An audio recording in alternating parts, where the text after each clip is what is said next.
వ్యాపారంలో ఎప్పుడూ ఒక రూల్ చెప్తారు. మీ ప్రొడక్ట్లో ఉన్న తప్పులను కస్టమర్లకెప్పుడూ చెప్పకండి. ఎప్పుడూ మీ బ్రాండ్ గ్రేట్ అని మాత్రమే ప్రచారం చెయ్యండి అని. కానీ ఇదొక పాతకాలపు ఆలోచన. నిజానికి మీ ప్రొడక్ట్ చెత్తగా ఉందని మీరే స్వయంగా ఒప్పుకుంటే మీ సేల్స్ పడిపోవు, పైగా డబుల్ అవుతాయి. నమ్మశక్యంగా లేదా? ఒక చిన్న సారీ చెప్పి చనిపోతున్న ఒక 100 కోట్ల కంపెనీ ఎలా ప్రాణం పోసుకుందా ఇప్పుడు చూద్దాం. 2009 నాటికి డామినోస్ పిజ్జా పరిస్థితి చాలా దారుణంగా తయారైంది. వారి పిజ్జా అట్టముక్కలా ఉంటుందని, సాస్ టొమాటో కెచప్లాగా ఉందని కస్టమర్లు తిట్టడం మొదలుపెట్టారు. కంపెనీ షేర్లు దారుణంగా పడిపోయాయి. బ్రాండ్ దాదాపు మూతపడే పరిస్థితొచ్చింది. అప్పుడా కంపెనీ సీఈఓ ఒక మైండ్ బ్లోయింగ్ నిర్ణయం తీసుకున్నాడు. టీవీల్లో పెద్ద పెద్ద యాడ్స్ ఇచ్చి అందులో కస్టమర్లు తమ పిజ్జాను ఎంత దారుణంగా తిట్టారో ఆ కామెంట్స్ అన్నీ స్వయంగా చదివి వినిపించాడు. అవును, మీరు చెప్పింది నిజమే.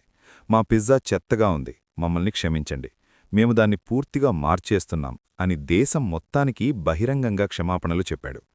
ఆ తర్వాతేమైందో తెలుసా? మూతపడుతుంది అనుకున్న ఆ కంపెనీ సేల్స్ రికార్డ్ స్థాయిలో పెరిగాయి. ఆ ఒక్క నిజాయితీతో కూడిన సారీ డామినోస్ని మళ్లీ నంబర్ 1 స్థానంలో నిలబెట్టింది. దీనినే బిజినెస్ సైకాలజీలో ద పవర్ ఆఫ్ ట్రాన్స్పరెన్సీ లేదా ప్రాట్ఫాల్ ఎఫెక్ట్ అంటారు. సైకలాజికల్గా మన బ్రెయిన్కి ఒక లక్షణం ఉంది. ఎవరైనా సరే, ఏ కంపెనీ అయినా సరే, మేము పర్ఫెక్ట్ అని చెబితే మన మైండ్ వెంటనే వాళ్ళని అనుమానిస్తుంది. కాని ఎవరైతే తమ తప్పులను ధైర్యంగా, నిజాయితీగా ఒప్పుకుంటారో వాళ్లని మన సబ్కాన్షియస్ మైండ్ వెంటనే నమ్ముతుంది. డామినోస్ కంపెనీ ఎప్పుడైతే తమ తప్పు ఒప్పుకుందో కస్టమర్ల బ్రెయిన్లో వాళ్ల పట్ల ఒక బలమైన నమ్మకం ఏర్పడింది. తమ తప్పుని ఇంత నిజాయితీగా ఒప్పుకున్నారంటే ఖచ్చితంగా వీళ్లు కొత్త పిజ్జాను అద్భుతంగా తయారుచేస్తారు అని జనాలు బలంగా నమ్మారు. మార్కెటింగ్ ప్రపంచంలో పర్ఫెక్షన్ కంటే బలహీనతను ఒప్పుకోవడానికే పవర్ ఎక్కువ. కాబట్టి వ్యాపారంలో అయినా జీవితంలో అయినా మీరు నేర్చుకోవాల్సిన అతిపెద్ద పాఠం ఇదే. మీరు తప్పు చేసినప్పుడు దాన్ని కవర్ చేసుకోవడానికి 100 అబద్ధాలాడకండి, ఫేక్ పర్ఫెక్షన్ చూపించకండి. ఈ డిజిటల్ ప్రపంచంలో నిజాయితీ అనేది అత్యంత ఖరీదైన మార్కెటింగ్ టూల్.